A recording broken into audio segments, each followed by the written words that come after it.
Hereby call the Amherst County Board of Supervisors meeting to order November the 19th, 2020. And at this time, as I look back at the clock, it does say 6 bells, so we're ready to go. I'd like to welcome, on behalf of the board, like to welcome each and every one of you that's in attendance. First thing on our agenda and the second on our agenda will be the Pledge of Allegiance. Immediately following Mr. Hips, sorry about that, Mr. Hinkle will have our invocation. I pledge allegiance to the flag of the United States of America and to the republic for which it stands, one nation, under God, indivisible, with liberty and justice for all. Let us pray. Father, we recognize you as our sovereign and just God. We are humbled by the responsibility you have given us. For as the Apostle Paul says in Romans, for there is no authority except God, and the authorities that exist are appointed by God. Knowing this, we ask that you guide our decisions here tonight so that we may be made in your will. Father, we pray for the unity of our Appomattox County citizens, our state citizens, and our country during this time when our adversary, Satan, rages to divide us all. We ask for protection for our Appomattox sheriff's deputies, EMS, fire department personnel, for their safety and calm during this turbulent times. Protect and comfort our military personnel wherever they are and provide comfort and care for their families. We ask all this in the name of your Son, Jesus Christ. Amen. Amen. Amen. Next is the setting of the agenda. Does anyone have any items they'd like to put on the agenda? Ms. Adams? Mr. Chairman, we have a set of the minutes from the October meetings that was not included in the board book, and we need to add that to the agenda. Okay, add the minutes.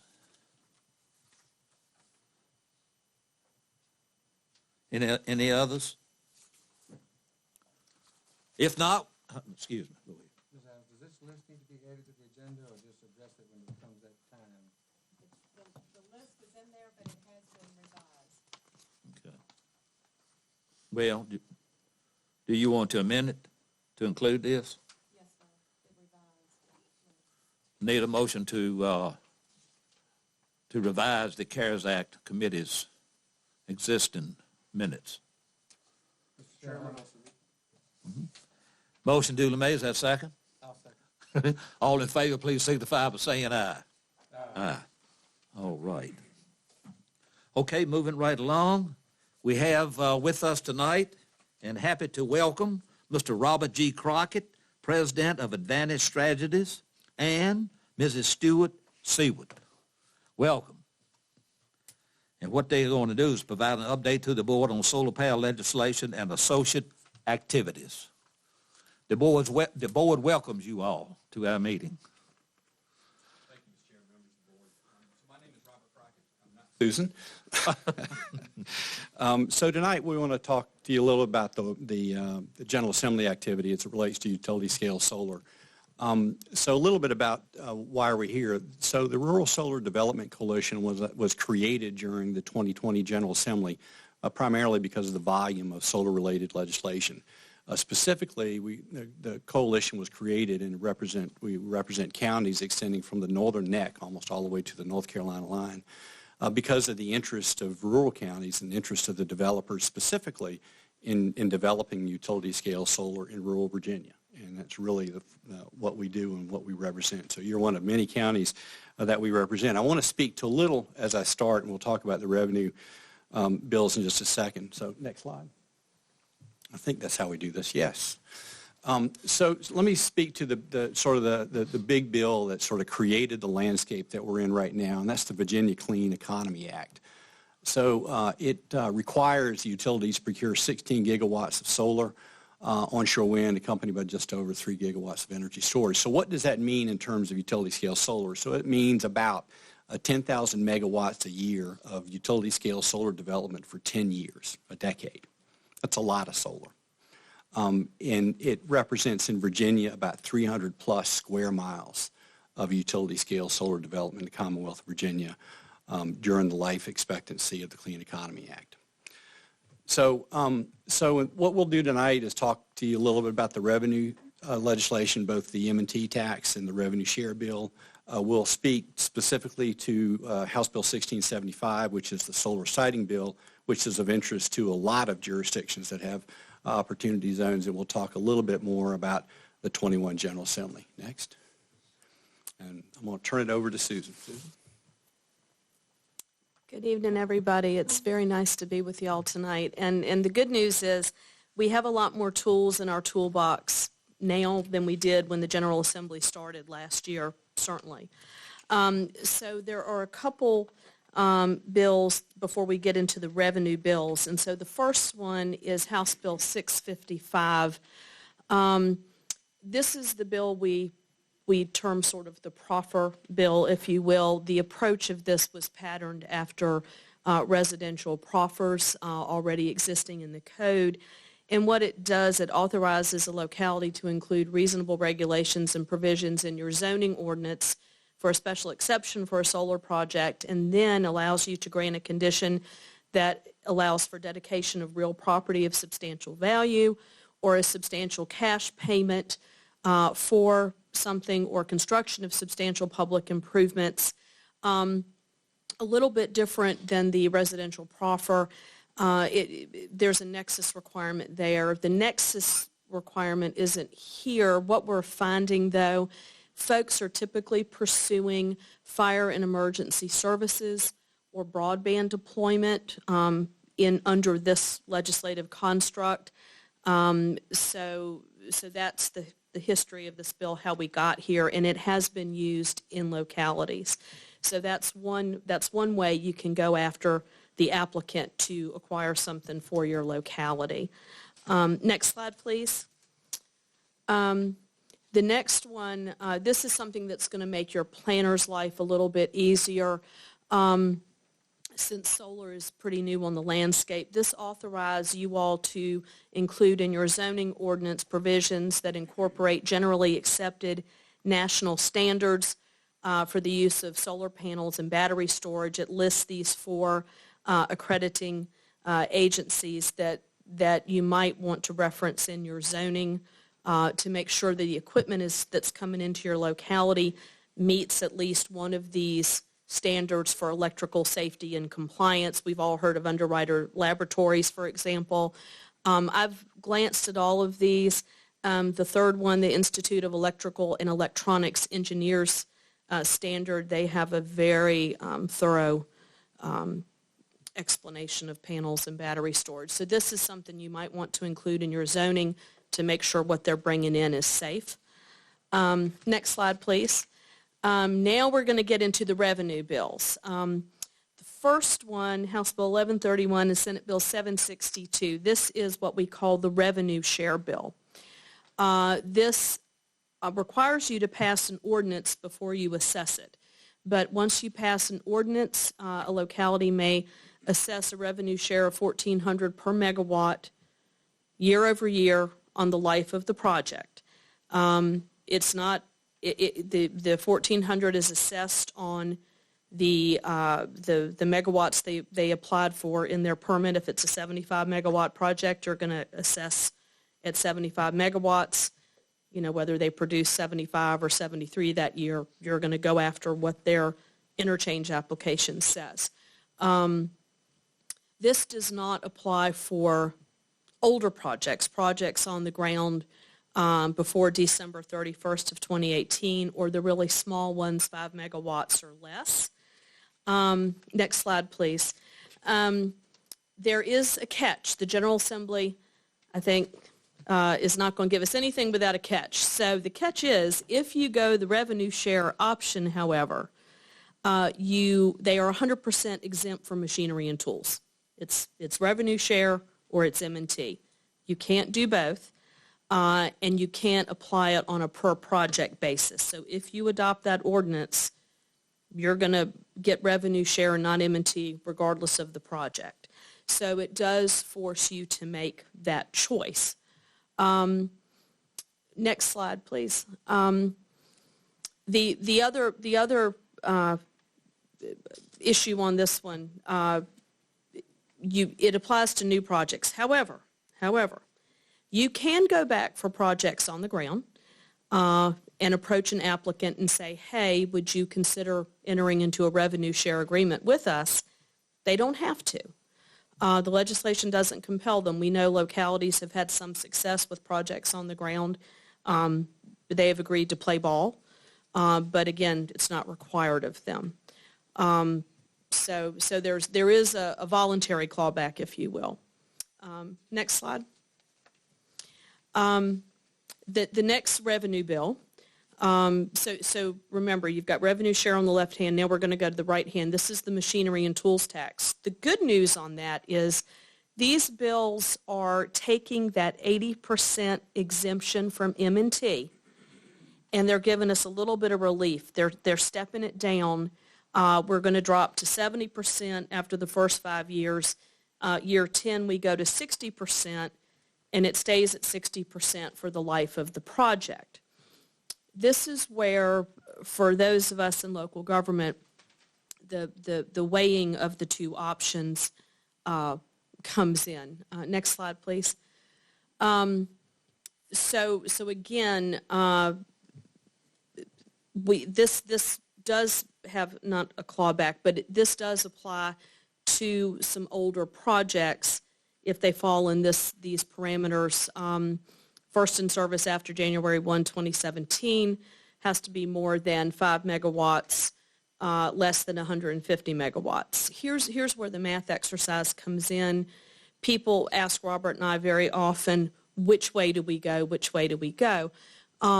It requires really putting pen to paper. Depending on what your M&T rate is, depending on the size of the project. Because remember, projects over 150 megawatts, that 80% exemption doesn't apply. So if you've got one of these monsters coming your way, I would maybe humbly suggest you don't want to lock yourself into revenue share, because you don't want to lose that ability for something big over 150 megawatts to say, let's talk turkey here, because that 80% exemption off the table. But if you're, again, depending on your M&T rate, if you're going to be going with, mid-sized projects, revenue share may be a way to go. Dependable stream of income, you know what you're going to have every year when you're doing your budget. And again, from local governments, budgeting is a big piece of this.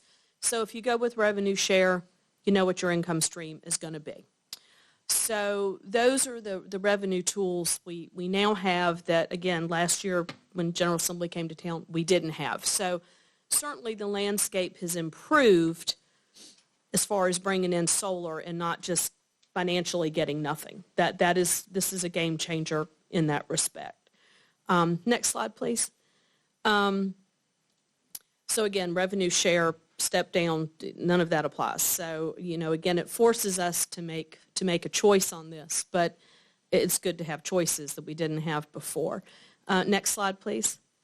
And before I turn it over to Robert, I do want to touch on something that I think none of us really contemplated, but it's coming quickly, and that's battery storage. You are going to, at some point, receive applications probably for freestanding battery storage, as well as projects that have a battery storage component attached to it. In my county, we have received both, and we've approved both.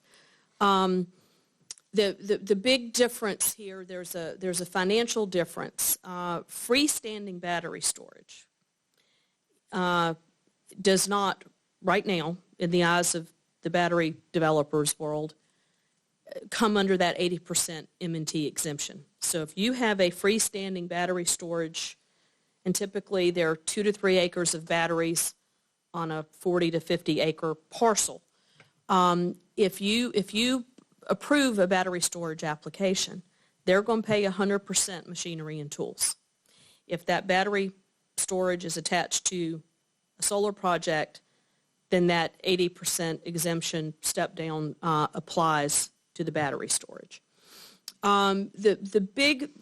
the issue for all of us in local government when it comes to battery storage, more so than the solar farms themselves, is the potential for the fire hazard and the environmental hazard that batteries bring with it. These are not small batteries. These batteries are about the size of a tractor trailer. They're very, very large. They are self-contained units. They are self-cooled. They're monitored remotely. They're monitored on site. But they're lithium ion. So there is fire and groundwater, soil contamination, leakage potential. So if you are going to go the battery storage route, one thing we have done at the coalition for the benefit of the members, we have 7 pages of recommended conditions. One of those conditions is you really need to coordinate and address your fire and rescue requirements. Most of us live on volunteer fire departments, so in our conditions we recommend strongly that your public safety director is involved in the negotiations, because you have to make sure your volunteers are trained on how to manage a fire at a facility like this. There are certain kind of foams that put these fires out. The applicant should cover that, not the county. So there's a little bit of extra work on the local government's end when it comes to approving battery storage and making it safe in those conditions. So that's the sort of caveat with battery storage. With that, next slide, please. I'm going to turn it over to Robert for the big money bill, the host agreement bill. And then I'll be happy to answer any questions. Thanks, Susan. Before I step into 1675, a couple things on the revenue share. So we've been working with DMME, Department of Energy, on a revenue tool. A revenue tool would be available to all of the counties to evaluate whether M&T or revenue share is most appropriate. We've beta tested it already. They're doing the second line of beta testing actually beginning this week. That'll be a great asset for counties trying to determine exactly which tool is best as you evaluate utility scale solar options. Did I forget a thing? No. Okay. And I'll speak to the battery. We also have met with Dominion. Dominion has agreed to do an informational webinar for our counties later this week. Again, there's a lot of unknowns with respect to battery storage and trying to get a better handle on exactly what that means, both for the solar developers as well as for Dominion. So I want to talk to a little more about 1675, which we refer to as the siting agreement. Those of you who are familiar with host agreements would probably be more familiar with the host agreement in terms of landfills. A lot of counties that host private landfills have host agreements where they receive a certain amount of revenue based on the tonnage that's delivered to that landfill. 1675 was based on that part of the code. It's in 15.2.23.16 if you're following along the Virginia Code with me. But essentially it requires an applicant to give the host locality a notice of their intent to locate in an opportunity zone, which I understand you have in Appomattox. And there are a lot of opportunities all over rural Virginia, quite frankly.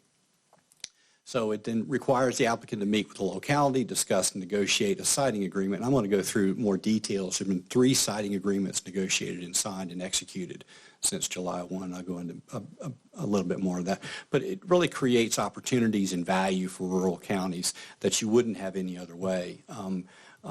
You can look at financial compensation. You could anything within your capital improvement plan. Again, it gives great flexibility, and I've shared these on the calls that we have every month with the coalition, and I'll go into greater detail about some of those. Next slide, please. So, and again, these are just samples, and I've got this was done when we were sort of contemplating what the uses would be for, but at CIP, again, 9/11 communications, certainly broadband, the expansion of broadband in rural Virginia is really critical for telehealth, telemedicine, learning, just everything. Next slide. So the big thing, it doesn't come without some cost. So what it really gets the developer is it gets you to an agreement more quickly, and that's what we're finding. So the approval of a siting agreement by the local governing body means that you find the facility substantially in accord. And so in terms of developer, like any other business, pace of play is really important. So if you think about the beginning of an agreement negotiation to the end point, it just gets you there a little more quickly.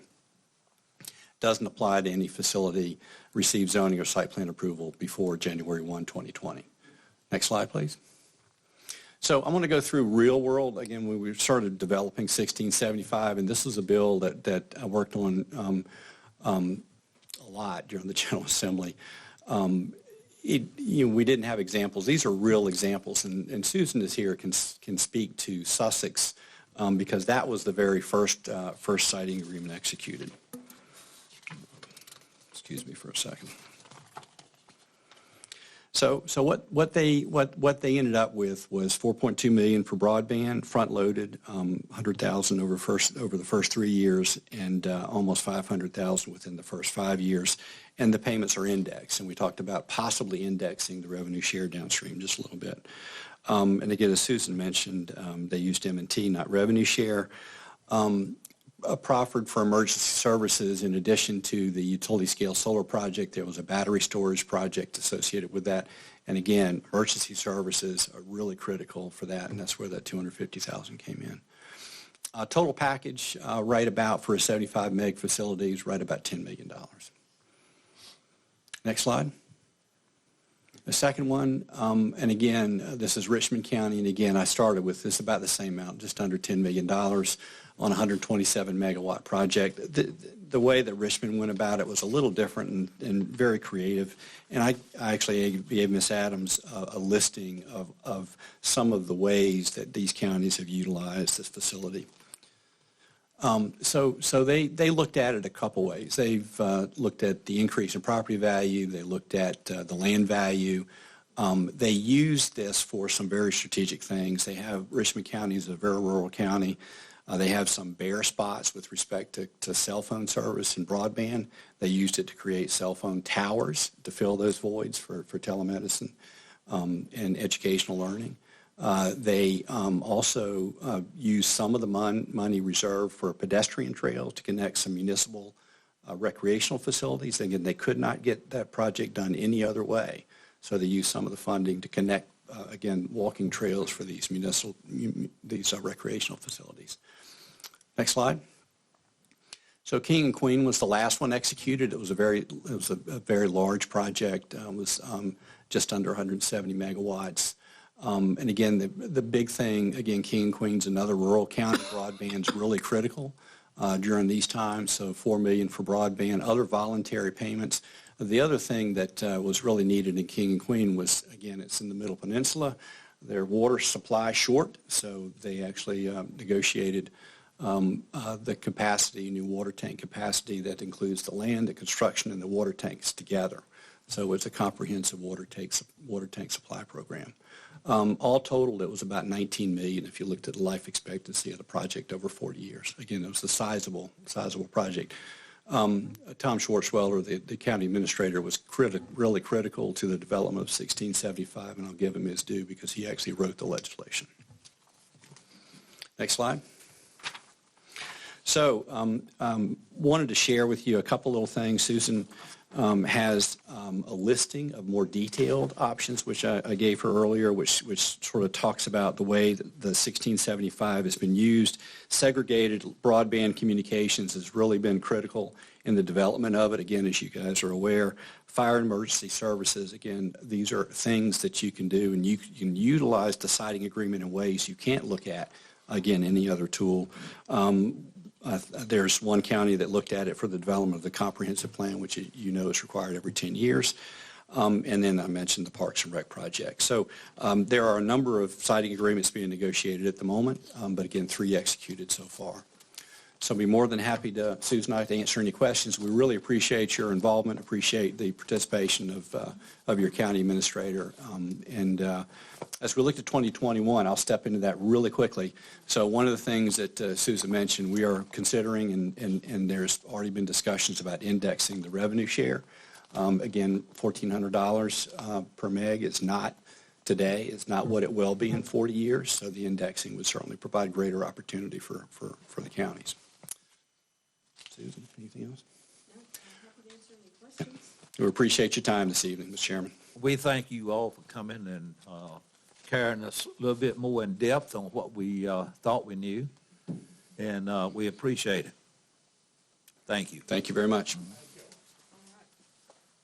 Okay, gentlemen, it is 6:26 or 6:25. Garrett, how many of your people's here? 5 of us. 5? Yes, sir. 5 out of the 6. 5 of the 6. We better at the meeting here or in the close, in here? Okay, we got to go in a closed session, ladies and gentlemen, and we shouldn't be here long. It'd be probably just a matter of minutes, because I want to start this meeting on time at 6:30. So, other than the Board of Supervisors and the Economic Development Authority, we please ask you to escape us for a few minutes.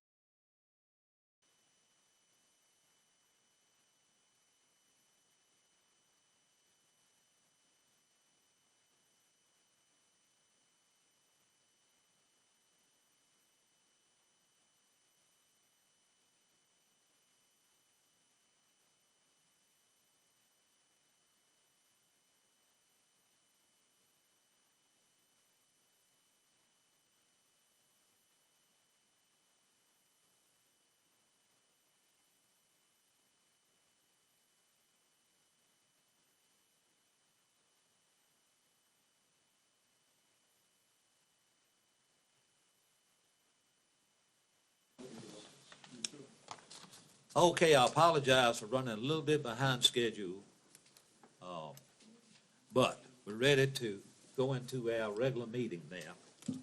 Next is the citizen public comment period. This time is provided by the board to allow citizens the opportunity to address the board on issues of importance to the citizen. No individual citizen shall be permitted to address the board for more than 3 minutes. Anybody sign up back there? Where's Ace? He's back there. Getting it. Yeah. A couple, okay.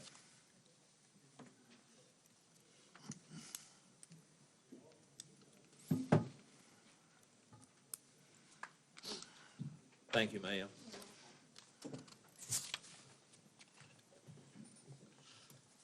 Okay, first on the list is Karen. Please state your name and address for the record. Welcome, ma'am. Good evening, everyone. I'm Karen Angulo, and I live in Concord.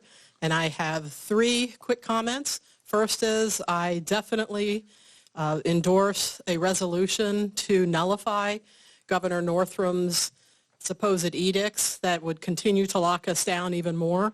I really think this has gone on almost a year and is far beyond any even reasonable interpretation of an emergency in Virginia. And at our Republican headquarters that we just had recently, I've had numerous business people come in just wondering what was going to happen to them, to their families. Why are we committing suicide economically and injuring our families for this? We're all independent individuals, we're adults, and I think that we can govern our own lives and don't need this ruling from Richmond, which is not constitutional, to continue to injure us. So that's point number 1.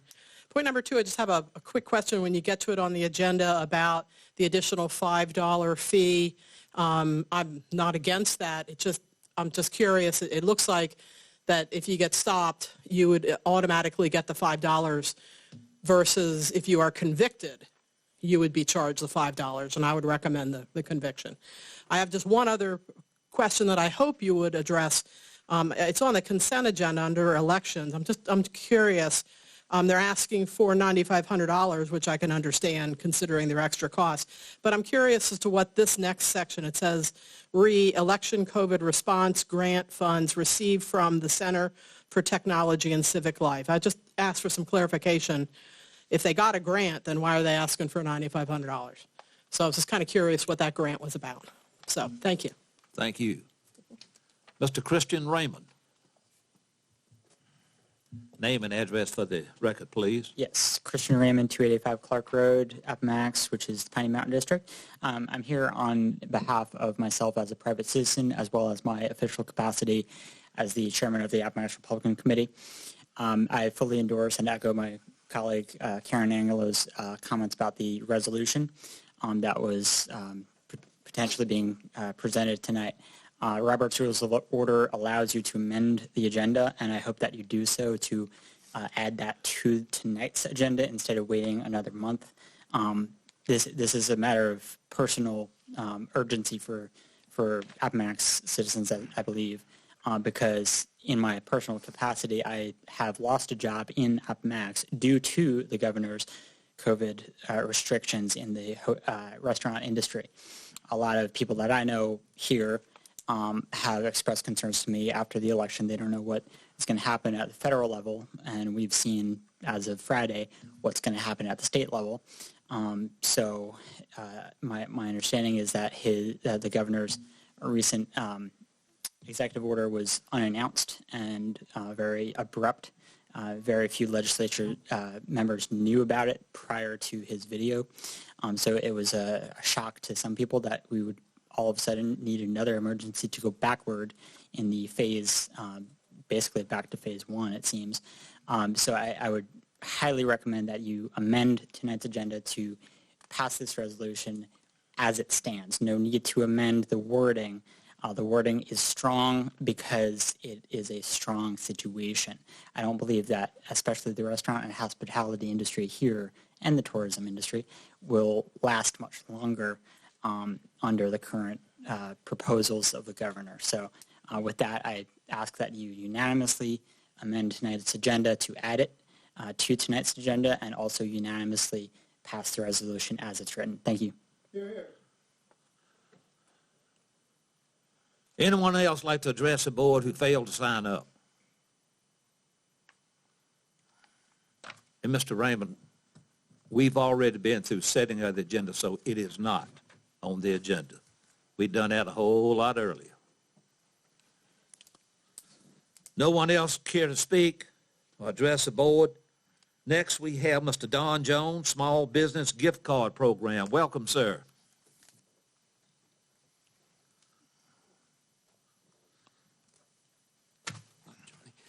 Thank you all for allowing me to come back one more time. I'd like to do a couple things tonight. First of all, I'd like to share with you the final numbers. We have a small amount of funding left, which we intend to distribute the first week of December, basically to businesses who have not received any benefit from this program up to this point in time. But let me just start and say this. When we first thought about this idea about 9 months ago, I never dreamed that it would be as big and as lucrative to businesses in this county as it's turned out to be. And I think when you see these numbers tonight or hear these numbers, I'm just going to give you an overall high picture or high numbers of this program. You will understand what I said. We sold our first round of cards via the internet and walk-in business in the Chamber of Commerce office on the 14th of October. I almost said June. 14th of October. That particular sale generated $62,176 in revenue from the purchasers of the cards. The second round and the third round added to that total, and we just finished the third round actually on Friday. We balanced the books over the weekend so that I could come to this meeting tonight and share all these numbers with you. So y'all are the first ones to hear these numbers. And I thought, personally, that's the way that it should be. Overall, the funds that were raised through the sales of the cards were $124,600. Now, if you understand, this was a buy one, get one free program.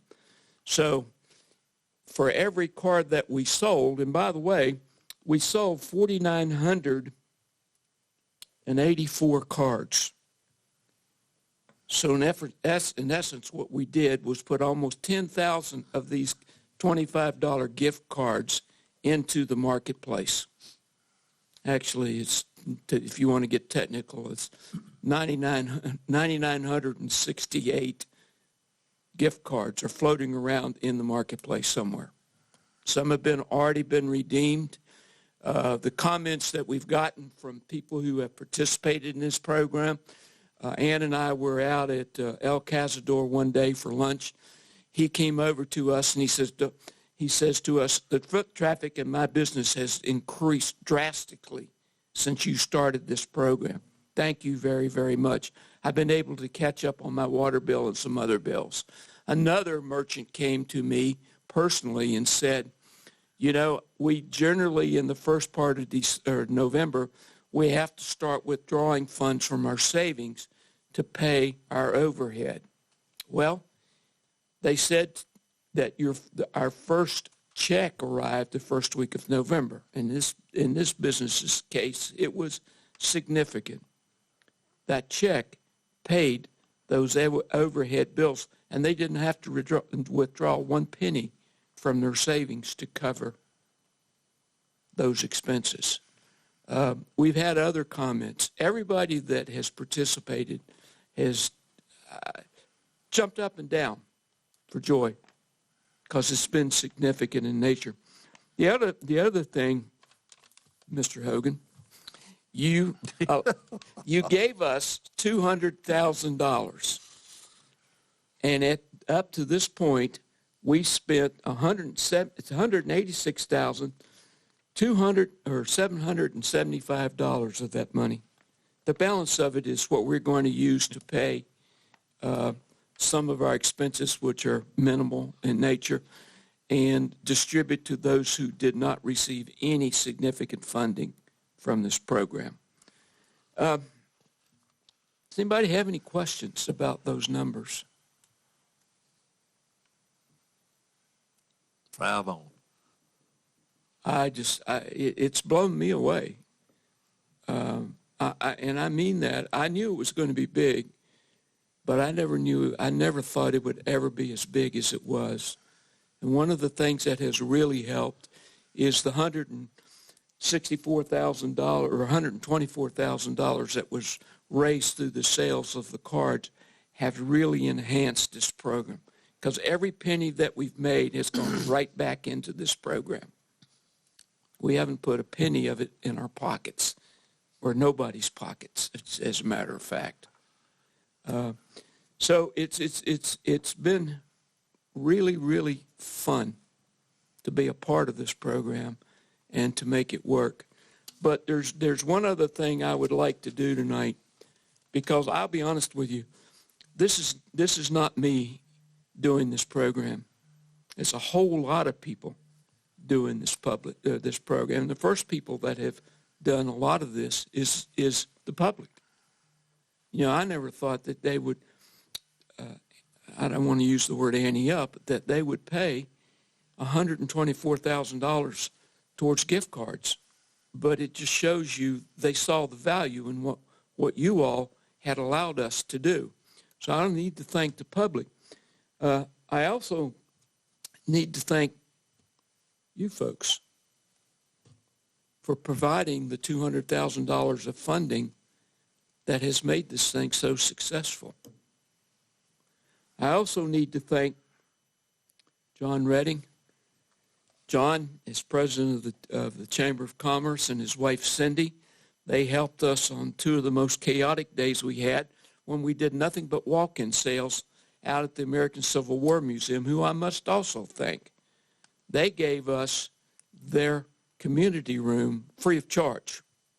And at one point, we had a line that ran out the side doors, down the front of the whole building, all the way out to the road. People waiting in line to purchase tickets out there. And we used their facility on 2 different occasions. I also need to thank Whitney, John's administrative assistant at the Chamber, who did a yeoman's job on the very first day of this program when we were dealing with internet sales that we never anticipated in conjunction with walk-in sales. Two other people, or three other people, Miss Kayla, Miss Wanda, Ms. Adams, and the rest of her staff, we caused little chaos on days in the administrative office, but with their help, we got through it. And they helped us not only balance the books, they helped us the last 2 days, last Thursday and Friday, when we were doing sales directly out of the administrative building. They pitched in and they helped. And I can't thank you enough. And I know, Wanda, you're issuing checks tomorrow. Is that correct? To the second round. So businesses within the next 3 to 4 days will have their second check from this program. We said every 2 weeks, and that's about what we're keeping to. And then the third round will go out 2 weeks, next week, week after next, 2 weeks. And the balance of the funds will go out in the first couple of weeks of December. Now, there's one person who's not here tonight that has been an overwhelming part of this program. She's my secretary of the tourism committee. She's been my right hand through this whole thing, and that's Ann Dixon. And you all are blessed to have Ann Dixon, and I mean that sincerely. You are blessed, and I don't think you all really understand, and I don't mean to lecture to you, how hard that lady works and what she does. But I can tell you for a fact that without her, and the majority of the work has been done by the both of us, I will admit to that, but without her, I don't know what we would have done, and I would have done especially. Then the other person, I call her the director of fulfillment. She's going to kill me when I get home. But that's my wife, Diana. Diana stepped forward in a time of need. She alone fulfilled all the internet orders, verifying the card counts and verifying that we had the right number of cards with the right order form off the internet. Not only did she do that, she spent 5 days with me as her bodyguard distributing the cards at Cortland Festival Park. And the blessed thing was we could not balance the third round. Well, after 3 hours last Friday night and about 4 hours on Saturday morning, she found our mistake, which reconciled our records, meaning that we've accounted for every penny that we have, and we know that it went to where it was supposed to go, and the cards are in the right hands. So again, thank you. This has been fun work. I keep getting asked if we're going to do it again, and I said at this point in time, it's not in our hands. If we can do it and figure out a way to do it, and the federal government gives us the kind of money that we've had this time, we probably will do it. But thank you for giving me the opportunity to work this program and have the success with it that we've had. Do you have any questions? Well, on behalf of the board, Mr. Jones, we thank you. Thank you and your associates, as you say, your secretary and staff here. We thank you for making this such a success that it is. Thank you. Well, I appreciate that very, very much. And if I may, I'd like to just add 2 more comments that have nothing to do with this program. Okay, we got a public hearing at 7 o'clock. Okay, I've got 2 things. We are going to do a community tree lighting service on the 29th of November, and we are going to have the Experience Appomattox the next weekend with a parade and other things. Thank you very much. You'll see a lot more about that. Thank you. Okay, we'll engage into our public hearing, They were scheduled for 7 o'clock. Public hearing amendment to the FY21 budget, School Cares Act funding. Now, that's nothing added to this, is it, Mr. Hogan? Okay. After being duly advertised in accordance with Code of Virginia 15.2-2507, which requires a public hearing when there's an increase to the budget greater than 1%, a public hearing has been scheduled for the purpose of amending the FY21 budget to appropriate and supplement grant funds totaling $1,002,244.52. $387,000 from the Virginia Department of Education, Coronavirus Relief Fund, $443,805.26, CARES Act, and the $170,839.26, Elementary and Secondary School Emergency Relief Fund, and the Governor's Emergency Education Relief Fund to Appomattox County Schools. Is there anyone here that would like to address this amendment to the FY21 budget in favor?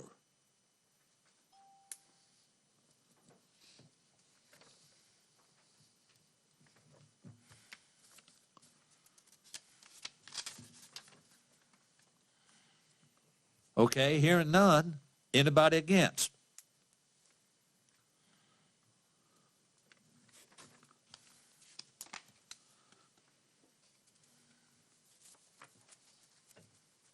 Hearing none, we'll move on. Staff recommendation. After receiving public comments, which there wasn't any, please consider the request for the school superintendent to appropriate $1,841.52 to the FY school budget. Discussion. Mr. Chairman, I'll make Mr. a Hope. motion that we appropriate the $1,001,841.52 from all of those relief funds back into the school budget. Motion been duly made. Is that second? Second. Discussion. Mr. Chairman, if I just might ask, Mr. Abbott. County Administrator, we've got an email saying this would all be one-time spending. Is that correct? Yes, that's right. Any other questions? We'll have a roll call vote. Mr. Hinkle. Yes. Mr. Hips. Aye. Mr. Abbott. Aye. Mr. Hogan. Aye. I also vote aye. Next is public hearing amendment to zoning ordinance section 19.6-97.2. Two visual setbacks, impacts, and buffering. After being duly advertised and in accordance with 15.2-2204, which requires a public hearing prior to amending the zoning ordinance, a public hearing has been scheduled to receive comments on the proposed amendments. The Planning Commission held a public hearing at its regular October meeting and received no comments. Following the public hearing, and the Planning Commission voted 3-2 with 2 dissenting and 3 that were absent to recommend to adopt the amendment 10.6-97.2, visual impact, setbacks, and buffers. Anyone here to speak in favor of that?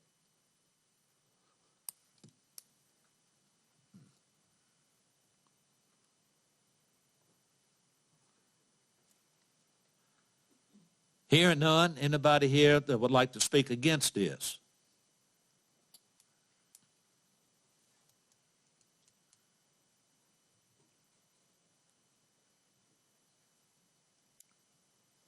Okay, hearing none. As it relates to utility scale solar energy farm, amend section 95.6, 97.2, visual impact, setbacks, and buffering as follows. Amend the current setback to the property line 500 feet to 100 feet, as measured from the project's external property lines. Amend the current setback to creek streams 500 feet to 50 feet from the edge of the water for any system, any stream rather, creek, pond, lake, or wetland. After receiving public comment, again, which we didn't, please consider adoption of the attached ordinance in accordance with the recommendation recommendation of the Planning Commission. Any discussion? Hearing none, is there a motion? Move we adopt the staff recommendation. Is there a second? Second. Further discussion? Mr. Chairman, I have a question. Mr. Hogan. Perhaps this, I guess maybe should go to Mr. Rourke. So just so I can wrap my head around it, our current setback requirements are 500 feet.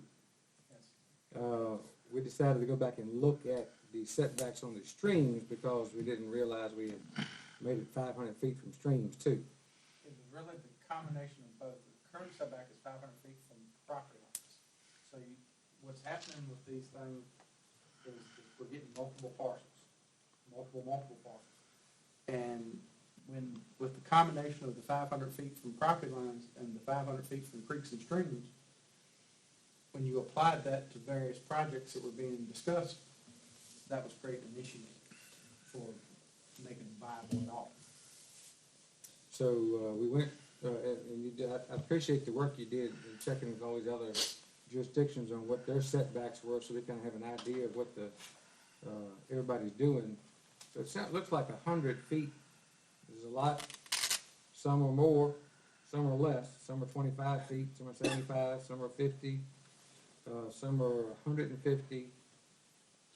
What was the rationale what was the conversation on the planning commission, why some of the folks voted against it? It was actually one of the better conversations that they've had on these types of things. I mean, it was really a good conversation. There were a couple, the ones that dissented, that wanted a higher setback there. There was one or two that wanted a lower setback.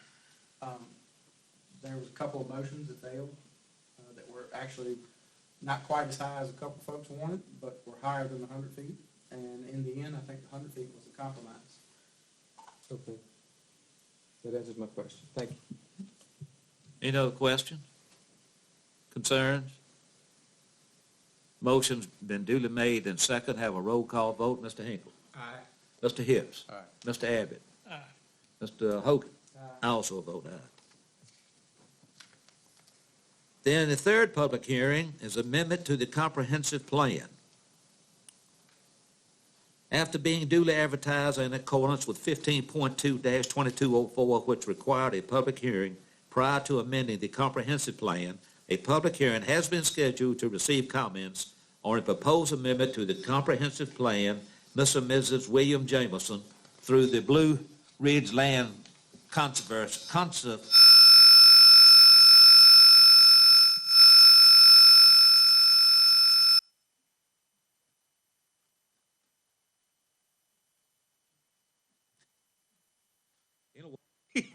After saying all that, have requested an amendment to the growth management section of the comprehensive plan, specifically the future land use map designation.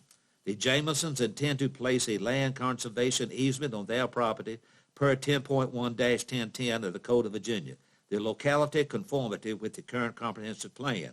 Currently, the area of the county is designated as a suburban growth area. The request is to amend the future land use map to show the area off of Red House Road, approximately 85.31 acres, as a rural preservation area. Further explanation of these land use designation is provided in the attached memorandum that we have. During its regular November meeting, the Planning Commission voted unanimously, with one being absent, to recommend adoption of the amendment as requested. Anyone here to speak in favor of this change to the comprehensive plan?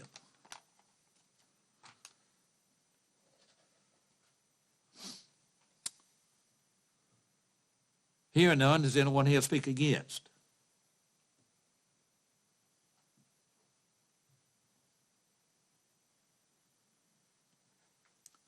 No one speaking against, okay? And again, we had no comment, either yea or nay. Please consider adoption of the attached resolution in accordance with the recommendation of the Planning Commission. Floor is open for discussion. Mr. Chairman, Yes, sir. I do have a question.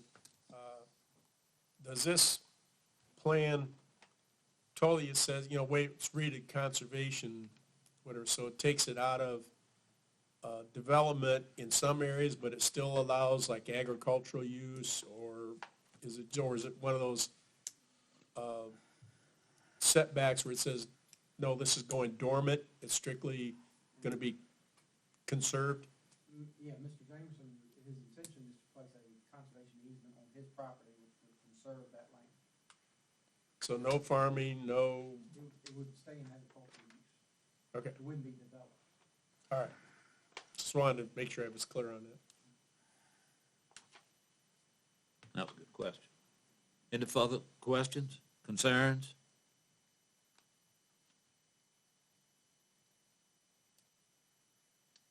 If not, is there a motion to consider adoption of the attached resolution in accordance with the recommendation of the Planning Commission? Mr. Chairman, I'll move to adopt. Is there a second? Second. Any further discussion? Roll call vote. Mr. Hinkle? Aye. Mr. Hips? Aye. Mr. Abbott? Aye. Mr. Hogan? I also vote aye. Well, I'm sorry to say, but that's the only public hearings we have left. Does anybody care if we ever have another one? Okay, we're moving on down to the CARES Committee report. Mr. Hogan? Yes. Yes, sir, Mr. Chairman. So at the last CARES Act committee meeting, you have a list in front of you of, 10 or 12 items, and I'll just run down them briefly, that the committee will be recommending that the entire board take action on. The first two is additional funding for B2X Online, and this was something that was brought up, I guess it was last month. The schools will be paying for 100 connections. Well, we've already agreed to pay for 200.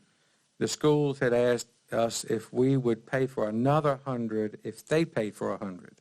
So the committee will recommend that, and that's what those first two lines are. The public safety vehicle, the county it has a pickup truck that is assigned to the public safety director's office. That vehicle is in need of replacement. We're going to have to replace that vehicle anyway. And this is an opportunity to use some CARES funding for that vehicle instead of taking it out of our general fund. The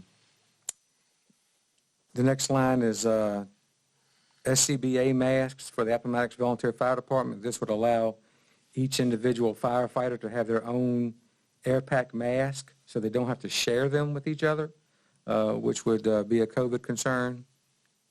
The next is a solid waste expense to have some water at the convenience centers. Currently, they don't even have a way to wash their hands. So this would assist in that. The next line item is the mobile data terminals that we've discussed multiple occasions, but these are the final numbers that would get that program kicked off. Solid waste reimbursement, this is simply reimbursing ourselves for increased solid waste cost due to COVID that we've seen over the past year, or over the past 6 months or so. The door locks, currently have a door lock system in the courthouse that is all punch button, and you have to literally touch the, so the next person's got to come up and touch the door lock. Those locks are failing, and we were starting to replace some of those anyway. So this was an opportunity to just go ahead and replace them all with touchless door locks, key card, pass, entry type. So that's that expense. The other plexiglass is kind of self-explanatory. The county audit, because of the dramatic increase in funds in this year's budget because of the COVID money, that will also increase our expenses when we go to audit our budget. So we can pay for those increased audit expenses out of the CARES money. That's what that line item is. And the last item is the Heart of Virginia Free Clinic. There were some Appomattox County residents that seek treatment at that clinic for COVID-related issues, they were not able to, they are not exempt from having to pay for those laboratory costs. The free clinic had to absorb those costs.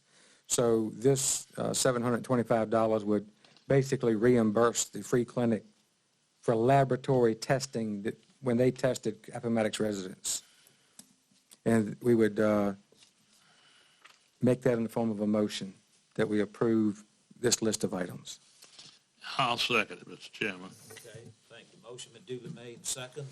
Any discussion? Well, roll call vote. Mr. Hinkle. Aye. Mr. Hips. Aye. Mr. Abbott. Aye. Mr. Hogan. Aye. Also vote aye. I'd like to thank you and Mr. Abbott, Ms. Adams, and other concerned parties that had a helping hand in this. And Quite Mr. a Chairman, I thanks. think I have a second motion. Yes. There is a list of supplemental appropriations. These are things we've already approved in general, but to put them in the appropriate line items. And that would be that second item in the agenda.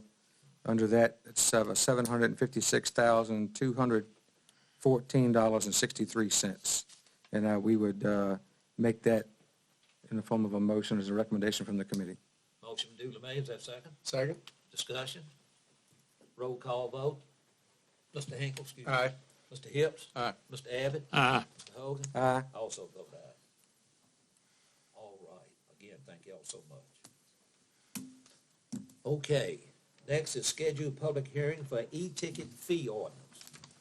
Please authorize staff to schedule and advertise a public hearing for Monday, December the 21st, 2020 at 7 p.m. to receive comments on the proposed ordinance pursuant to Virginia Code 17.1-2791.1 to access an additional sum of $5 as part of the cost in each criminal or traffic case in the district or circuit courts located in the County of Appomattox, where the defendant is charged with violation and any statute or ordinance by the Appomattox County Sheriff's Department.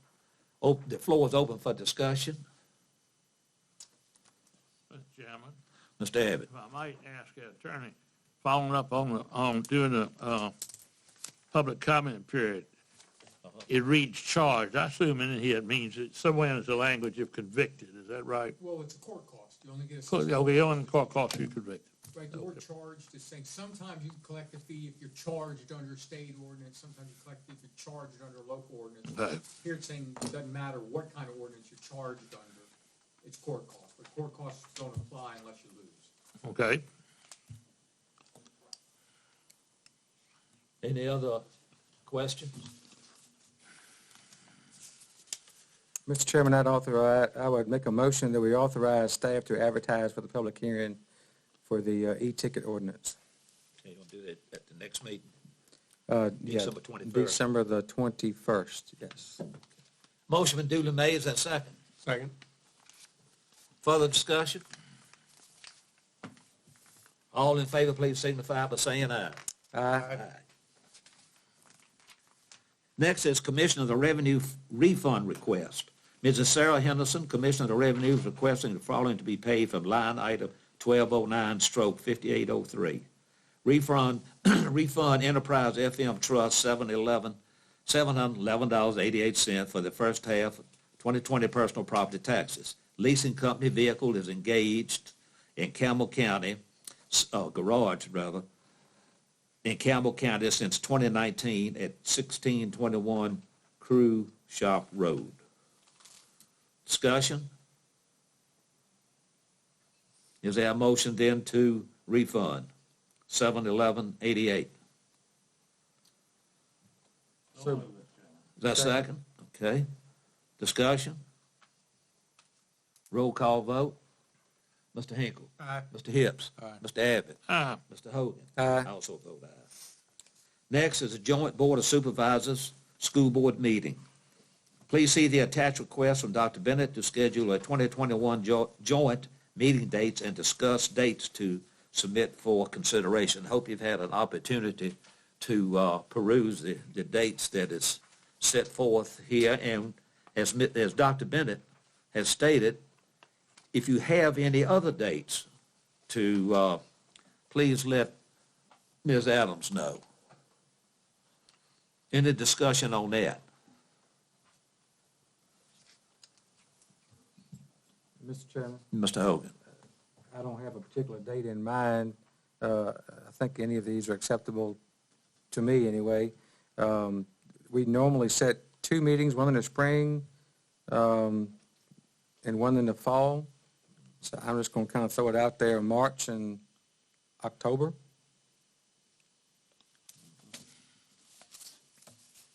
Or November. Well, that's a good time because of the budgets. I believe Ms. February Dr. would be Bennett said better that. as the first meeting. Oh, I didn't see February. Oh, I'm sorry. I didn't see February 11th. February 11th works too.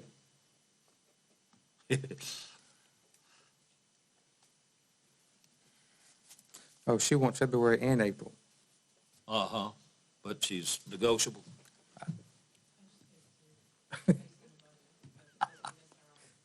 Any of them fine with me.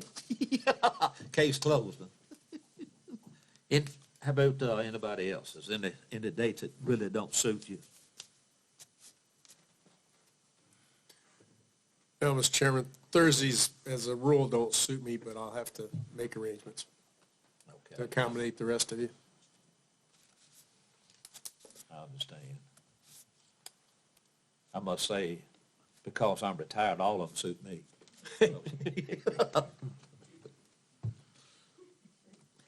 Okay, so we picked, what was it? If you think February is better than March, Ms. Adams, okay, well, I will suggest February the 11th. And do you need 2 before budget time, or you want 1 in the fall? I think they're going to adopt their calendar in January, or December's meeting is why they need these dates to put on their calendar to adopt. So Dr. Bennett's going back saying February and, what was it? April. April. I think April may be too soon. Huh? I think April may be too soon. Because you hadn't heard from Richmond? May? The other dates, May. May or June would be better, yes. There's the first one. Second one. No, Second. second one. Second one. There's the second one. And the first one was February. February. Okay. How's that sound to everybody? How about, Mr. Chairman, if I put it upon motion, we do it February 11th and we said June 10th? Okay. On- Motion duly made. Is that second? I'll second. Discussion? All in favor signify by saying aye. Aye. Okay. Next is, let's see.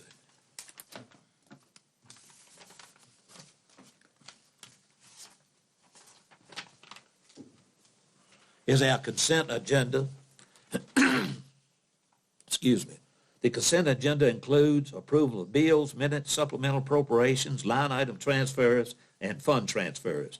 Any item on the consent agenda shall be removed from the consent agenda at the request of any board member prior to the vote on the consent agenda. Items removed from the consent agenda shall be considered by the board to individually in order in which they were removed from the consent agenda immediately following consideration of the consent agenda. And remember, we got to add the minutes that was distributed to each of us. So give you a minute to look over. And while you're looking, is there any questions or concerns? Mr. Chairman. Mr. Hogan? Just for clarification that was brought up during the public comment period, the $9,508 for the electoral board, that's the same grant money that we approved, that she reported she got last month. We're just putting it in the right line item. Is that correct? No, it's a separate grant.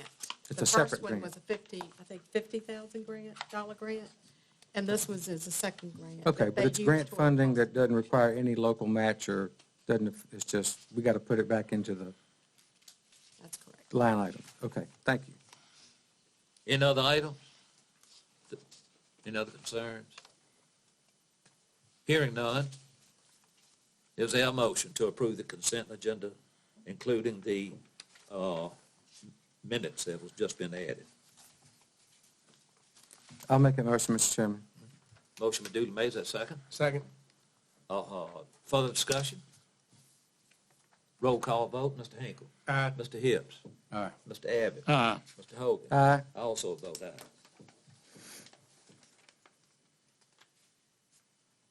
All right. Mr. Latchney. Mr. Chairman, got a couple of items. First one is if you recall, we talked a while back, I can't remember now, 1 or 2, 3 meetings ago about our EMS ordinance and billing.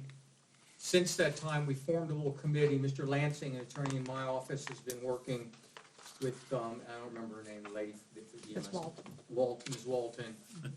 And they've been working together, and our director, to come up with an ordinance. What we discovered is a lot of our ordinance didn't match current state code. So originally, they were just going to fix the billing, and then Eric said, we might as well get the whole ordinance to match state code. And so what you have in front of you is basically a rewrite. Most of it you probably don't care about. But we did change the billing procedure. I don't know if everybody's had a chance to look at this, but what we created was a right to hard bill, if you will. But we created if you look on page 12 of the handout, there's or page 13, I'm sorry, ability to pay program. So what they came up with is that if somebody is below 200% of the federal poverty rate, they can appeal. So an EMS department could send a bill and even start a collection process.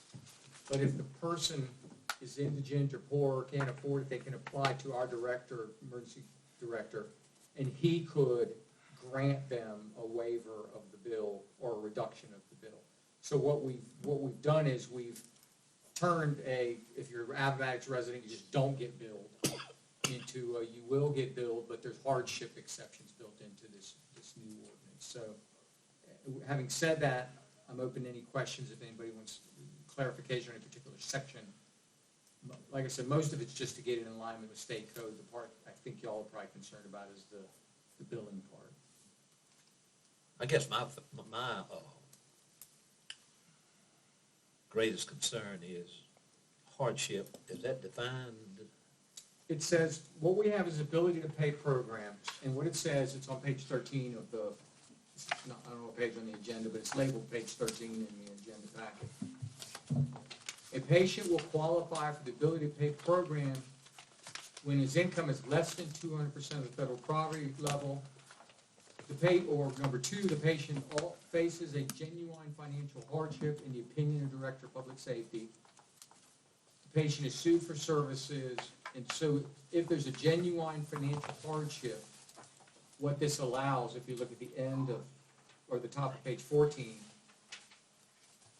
our director of emergency management, whoever that happens to be, can grant them a waiver or reduction, and then everybody's notified that they've been reduced to whatever he determines is a fair amount. So what it does, it basically creates an appeal process that you can appeal to. So if a volunteer EMS bills you and you don't like what they billed you, you can appeal to our staff, and then we have the final word on it. Thank you. Mr. Chairman, Mr. Ed. right now, Appomattox County residents are not billed, or should not be billed. We are greatly changing this then to require that anybody in Appomattox is going to have to pay for the ambulance service. Now, if you go by to do that, then they should be required to bill your insurance first. Because if they send you the bill, most people do not know to send it to their insurance. So, and this is information that they can get from a hospital, if they take it from a hospital, and I think the billing should be done first to the insurance. Mr. Yeah. That is actually how it is done. The nuts and bolts of how they do it is they get the patient's insurance card and they do bill the insurance first. But what we've had is a situation where patients go, I'm an Appomattox resident, I'm not giving you my insurance information because you can't bill me anyway. And so practically speaking, they bill the insurance first. It's easier to collect it than from the individual person. And so the problem we've had is people sometimes, because we had the no billing policy, just refused to give you their insurance, because they said, you know, I might follow up on that. Yes, sir. Should we say that whatever the insurance pays is payment in full? As I noticed a neighbor of mine who was carried, his insurance paid so much, and they've now sent him a bill for another $300 for the ambulance, because insurance only paid so much, and I advised him not to pay it. But, they are billing, and it's something to think about. Should we say that if insurance pays it, then that should be considered payment in full for an Appomattox citizen? that's the other issue that, you may have been on the telephone on that day, but when the presentation was made by staff, one of the things they pointed out is most people have a deductible.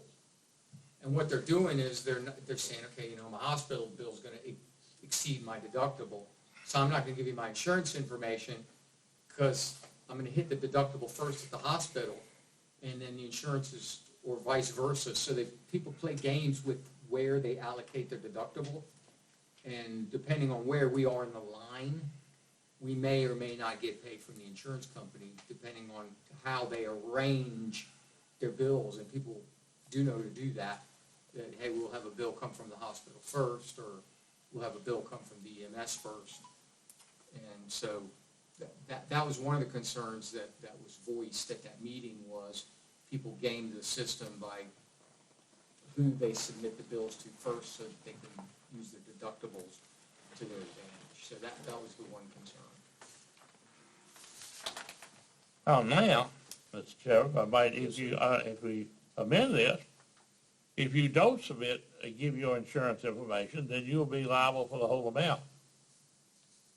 My only question is, do we say whatever the insurance pays for Appomattox resident, then that's payment in full? I don't know.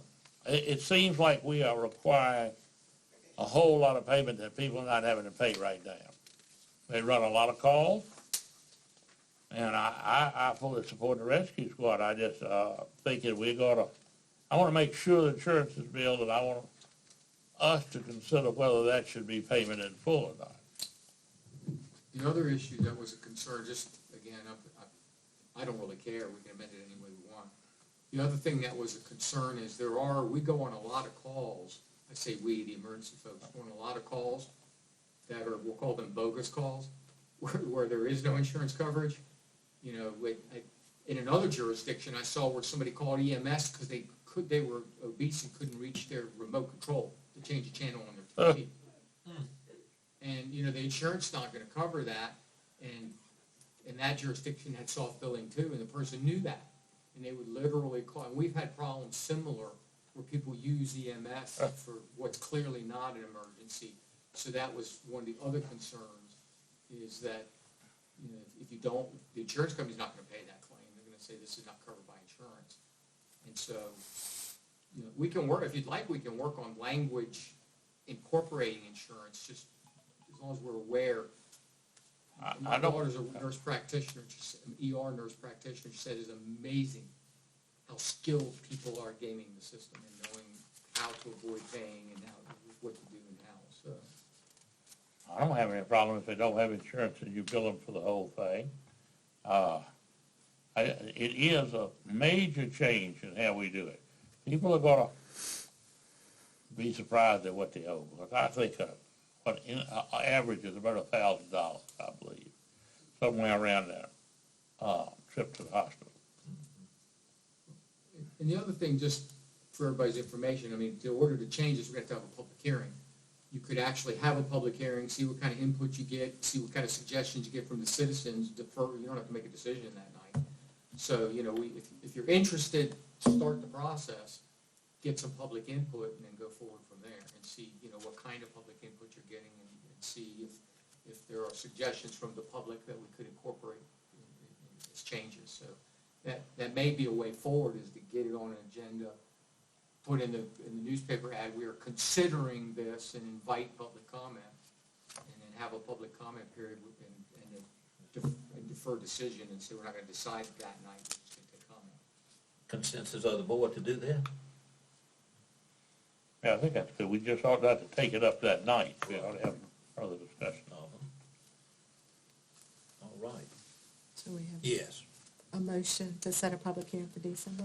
Oh, yeah, we gotta have a public hearing. So moved. Is that second? Second. All in favor, please signify by saying aye. Mr. Chairman, I have just I'm sorry. two questions, if I may.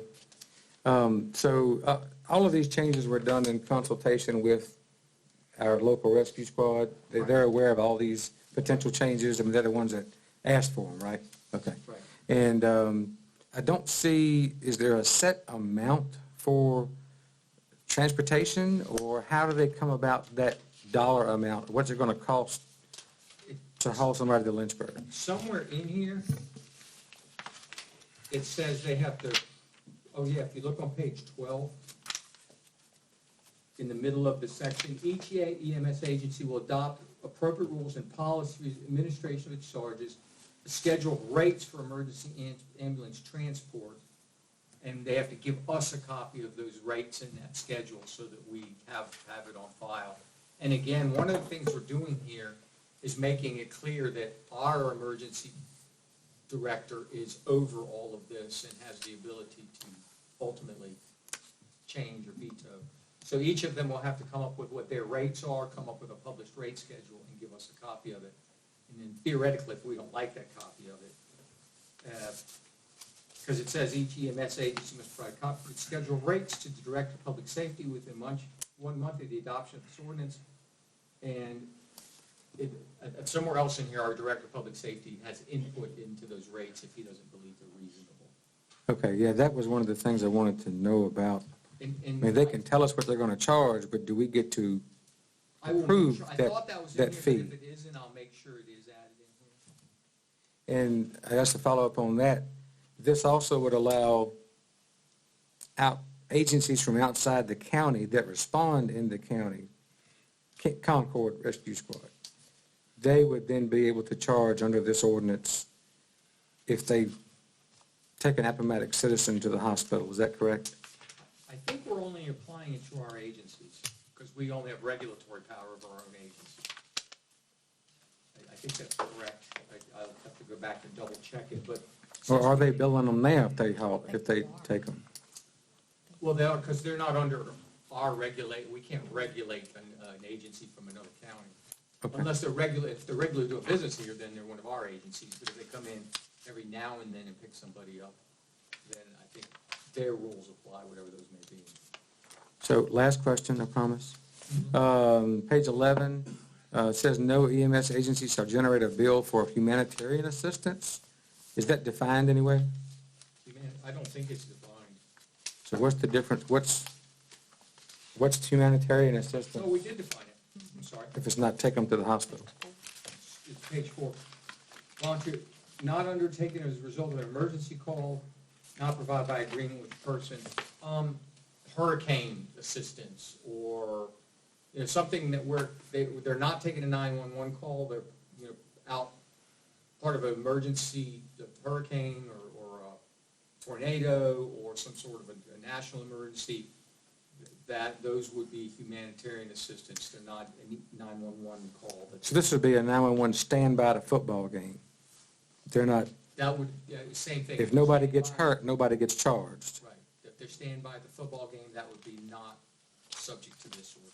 Okay, thank you. And I think your other question, Mr. Hogan, is on page 5. It talks about DRAs as listed. It lists Concord Fire Department, Concord Volunteer Rescue Squad, Gladstone, DIRT, and is all listed there in section 15.2-13. I knew I read it somewhere. Thank you. Any other questions, concerns? Thank you, sir. And see, you got another.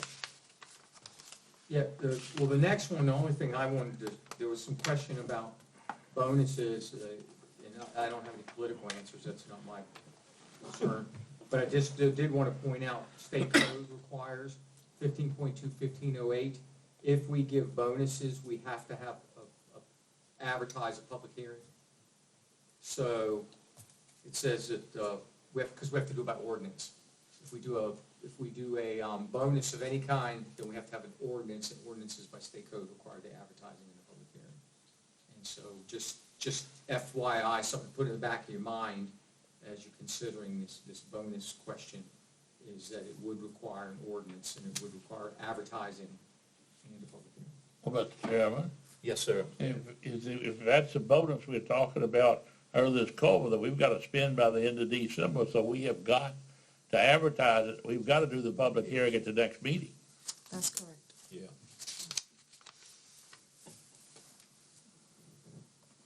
So, Mr. Chairman, So you want, so this is the $1,000 to the deputy sheriffs that we've already decided we want to do. We can't do it now unless we do a public hearing first. That's correct. Okay. So do you need a motion to have? I'll make Go a ahead. motion for that we have the public hearing. And I'll second reference. it.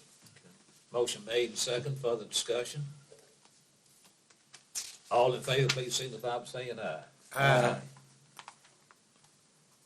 Okay. And that will be December 21st. Yes, sir.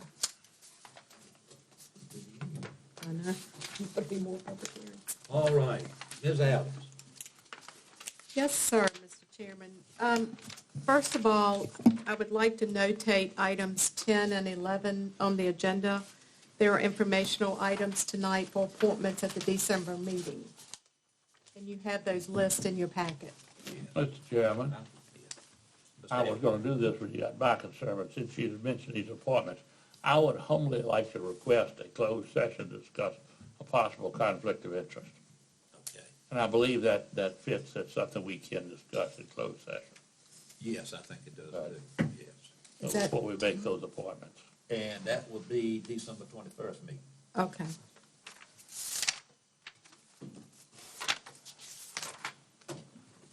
Okay. First of all, I'd just like to notate that at the December meeting, County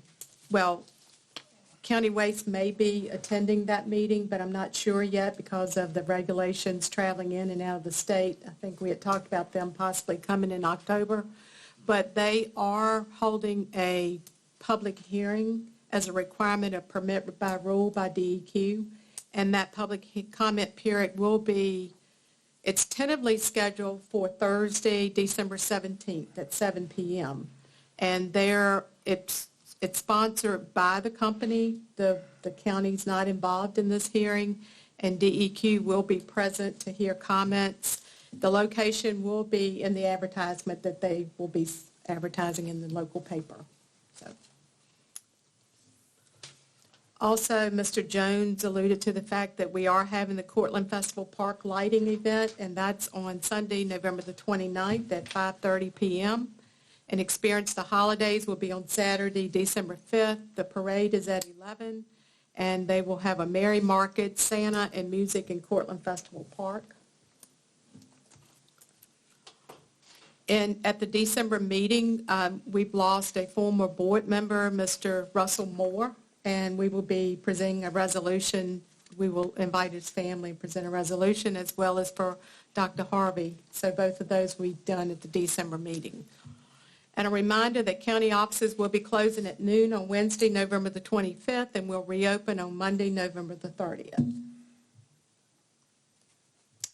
And at this time, I have our maintenance director, one of our maintenance employees, Mr. Jeff Shepard, and he is going to provide an update on all of the maintenance projects that we've had going on since July.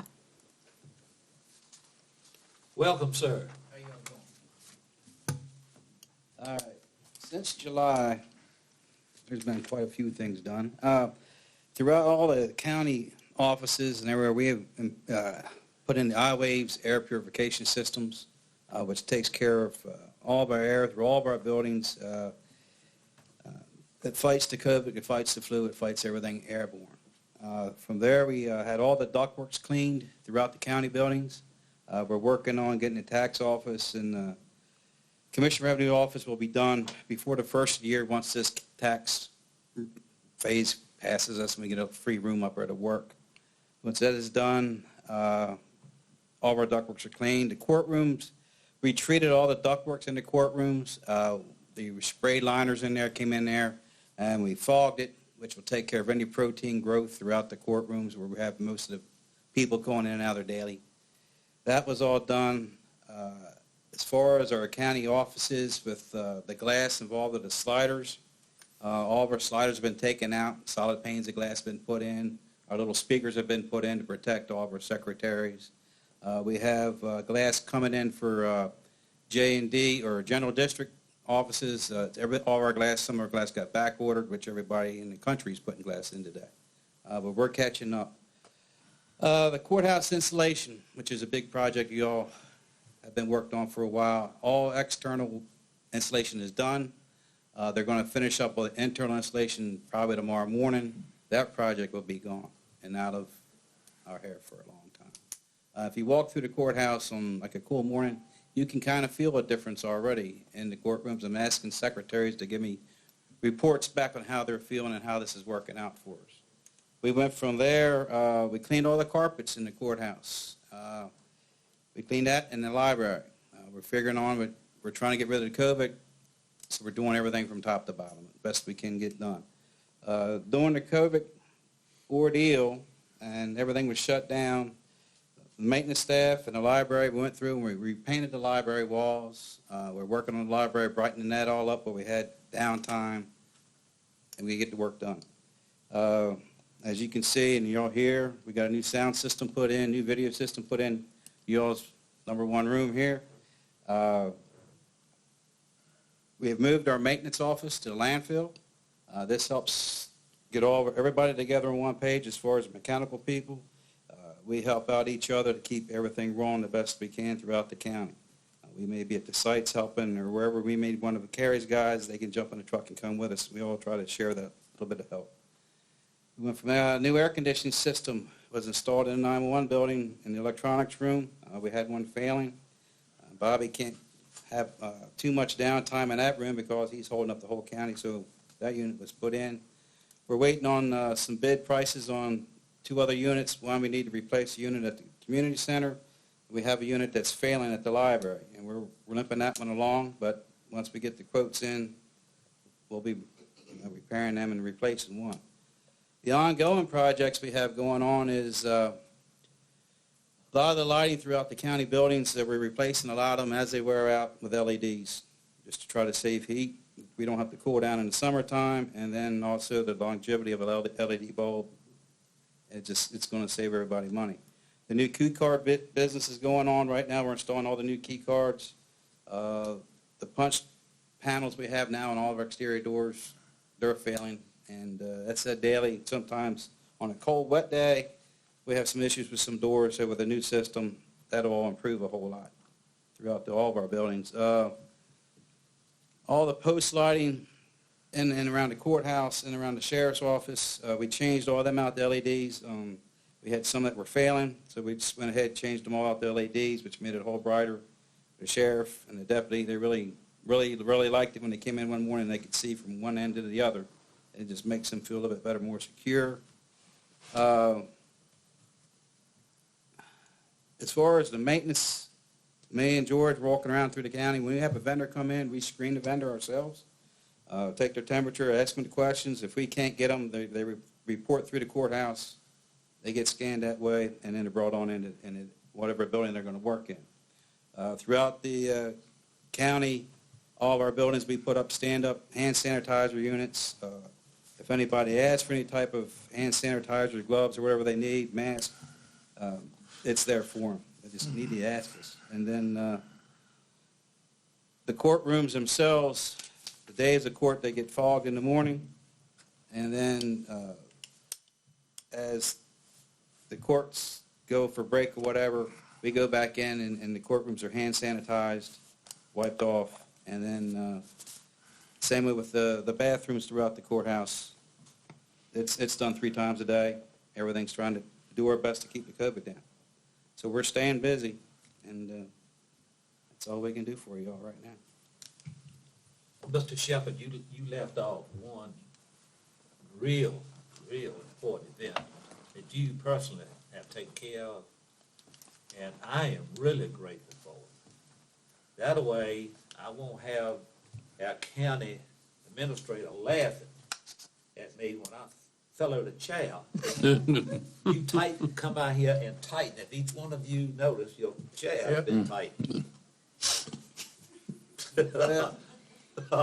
Thank you. And one other thing that I did leave out is we did put a new witness stand in the general district courtroom with a handicap ramp. That was an ongoing project that was pretty labor-intensive to it. If you ever get a chance, walk to the courthouse, go to general district court and look at your new witness stand, because that wasn't handicap accessible before, and it wasn't tall enough, and we weren't eye to eye from the judge to the witness. But that has been completed. Thank you. On behalf of the board, thank you. Okay. Reports and information items we have before us, the Robert E. Lee Soil and Water Conservation District. I hope you had a chance to read it. Any questions on it, concerns? Next, we have supervisor concerns. Mr. Hinkle. Well, I'd like to apologize to the board for the zillions of phone calls you got. I had responded to an email from the Virginia Constitutional Conservatives, and I thought I was signing a petition to nullify Governor Northam's unconstitutional order, and they had a recommended resolution for county boards, and I thought, I like that resolution, and so I had sent it out to the fellow board members to get their feelings on it before I presented it to the board. And they all responded that they're in favor of the intent of the resolution, but we cannot go along with the wording. And I agree with what the evaluation of the Les Fleet, our Commonwealth attorney, said about that it was a little harsh, and this board has no authority to tell the sheriff or him what to do, but he did agree with the resolution other than that. So rather than take up the board's time, I withdrew that resolution, and I want to thank the 70 or 80 people that have called me. I got calls from Fairfax and everywhere else thanking me for my putting forth this resolution, which I ended up withdrawing. And so if you're here to support this resolution, I apologize for withdrawing it, but if it could be written to get rid of the harshness of it, this board would more or less support it, but because of the way it's written now, I knew I wouldn't get the support to the board for it to pass. So I apologize to the board also for all the phone calls you got, if you got as many as I did. I didn't give it 54. But it showed that there's widespread support in this state to get rid of Northam's dictatorship. Thank you, Mr. Hinkle. Mr. Hill. Yeah, I think I can speak for all of us in saying thank you to, and I'm not going to list all the agencies that helped us with our, historic level of rainfall and the flooding that we had, certainly from various departments, not just within this county too. And we, even if there's a way that we could recognize them, but certainly we want to thank the men and women who went out that night and helped out our people in some very dangerous and frightening circumstances. And I think there were roads flooded that we didn't even know could flood in that situation. So much appreciated. Thank you for those comments. Yes. Mr. Abbott. Only thing I'd say, Mr. Chairman, Mr. Tingle, you don't need to apologize. Being retired, I had some nice conversations today. And I was sitting on a deer stand, and it was boring, and there wasn't anything coming by, and I talked to a lot of nice people. Now, we agreed on about 99% of the things we talked about. Very good. And by the way, I got 28 calls. Mr. Hogan.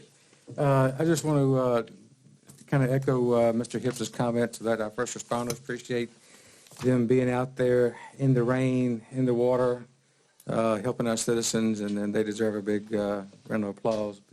Also, Ms. Adams alluded to it earlier.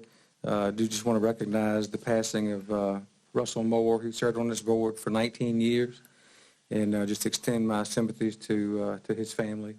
And I want to wish the rest of you all and everybody here a happy Thanksgiving.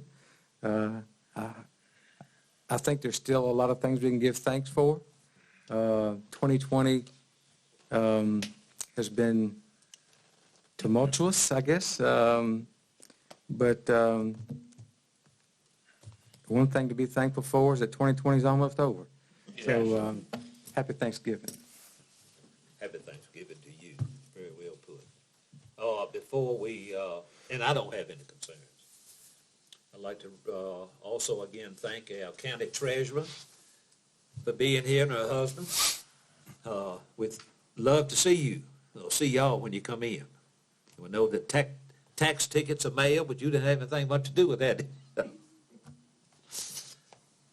Any other items to come before the board? Next meeting, December 21st at 6:30 right now, 6:30.